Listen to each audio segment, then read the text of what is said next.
Alfa Romeo reviews Giulia cars and Stelvio SUVs for polluted brake liquid. Only 307 vehicles are influenced by the review, yet they require repairs detail.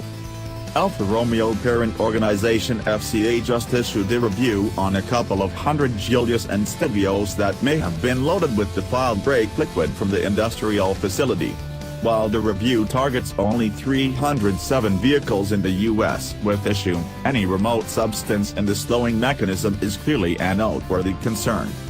Alfa's interior examination found that the brake liquid is tainted with mineral oil.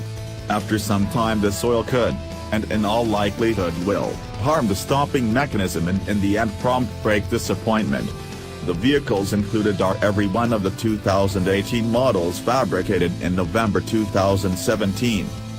Proprietors of influenced autos will be reached specifically by the organization to start the review procedure.